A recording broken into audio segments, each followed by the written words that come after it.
ভীত সন্ত্রস্ত পাকিস্তান, আর এই ভয়ে কি করবে না বুঝে উঠতে পারছে না।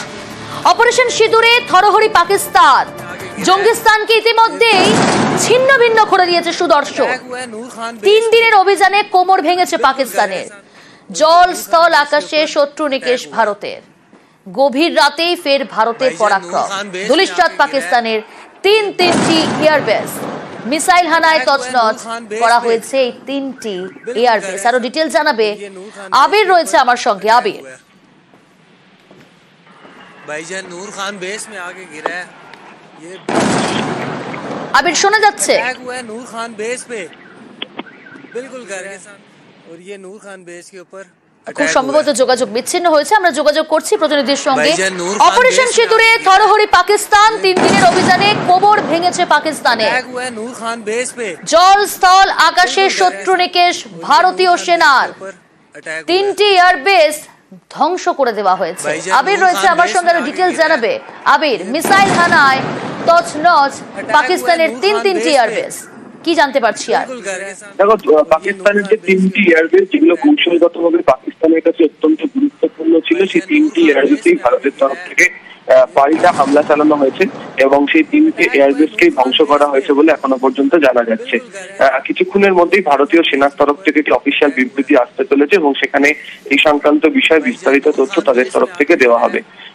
এর আগেও আমরা দেখেছি যে গত 3 দিন ধরে পাকিস্তানের তরফ থেকে বারবার ভারতের আকাশ সীমা লঙ্ঘন করে আক্রমণ চালানোর চেষ্টা করা হয়েছে, ড্রোন দিয়ে হামলা করার চেষ্টা করা হয়েছে, কিন্তু ভারতের যে এয়ার ডিফেন্স প্রযুক্তি যা ব্যবহার করছে সেই এয়ার ডিফেন্স প্রযুক্তি ব্যবহার করে সেগুলোকে রোধ করতে পারা গিয়েছে।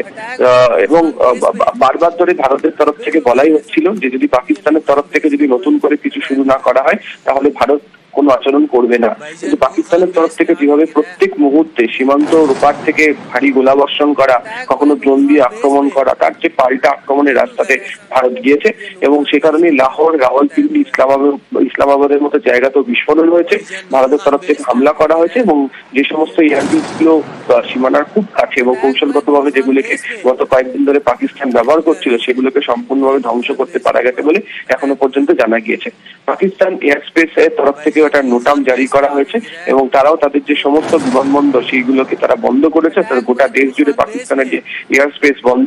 গতকালই ভারতের তরফ থেকে অভিযোগ করা হচ্ছিল যে বর্তমান পরিস্থিতি, সেই বর্তমান পরিস্থিতির মধ্যে লাহোর থেকে করাচি বিমান চালিয়েছে পাকিস্তান, এমনকি আন্তর্জাতিক বিমানকে ওঠানামা করানো হয়েছে এবং সেক্ষেত্রে কোথাও পাকিস্তান মনে করছিল যে এই পরিস্থিতিতে দাঁড়িয়ে যদি কোনো যাত্রীবাহী বিমান দুর্ঘটনার সম্মুখীন হয় বা সেটা যদি আক্রমণের সম্মুখীন হয় তাহলে সেটিকে ধরে আন্তর্জাতিক স্তরে তাদের তরফ থেকে ভারতের বিরুদ্ধে প্রচার চালানো হবে। যদি ভারতের বায়ুসেনা এবং সেনা অত্যন্ত সংযমের পরিচয় দিয়েছে, সেখানে একদম কৌশলগতভাবে ভারত পাকিস্তানের থেকে কতটা এগিয়ে সেখানে তারা বুঝিয়ে দেওয়ার চেষ্টা করেছে এবং তারপরে পাকিস্তান যেটা শুরু করেছিল তারই পরিপ্রেক্ষিতে রাফিকি, তারপর হচ্ছে যেটা অত্যন্ত দূর এই সমস্ত এয়ারবেস গুলো থেকে ভারতের তরফ থেকে হামলা করা হয়েছে।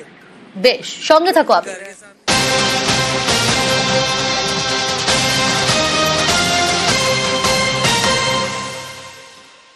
বিহার পাকিস্তানের একের পর এক ছক। ধর্মজনে পর্যটক হত্যার পর এবার মন্দিরে হামলা। এবার জম্মুতে মন্দির ধ্বংসের চেষ্টা। জম্মুর শম্ভু মন্দির লক্ষ্য করে মিসাইল হানা। বেহায়া পাকিস্তানের একের পর এক ছক। ভারতীয় সেনার যোগ্য জবাবেই বানচাল করা হয় সেই ছক। আমার সঙ্গে রয়েছে প্রতিনিধি আবির। আবির, এর আগে পেহেলগাঁয়ে গত 22 এপ্রিল সেখানে ধর্ম জেনে বেছে বেছে হিন্দু পুরুষদের নিধন করা হলো, হত্যা করা হলো, আর এবার মন্দিরে হামলা।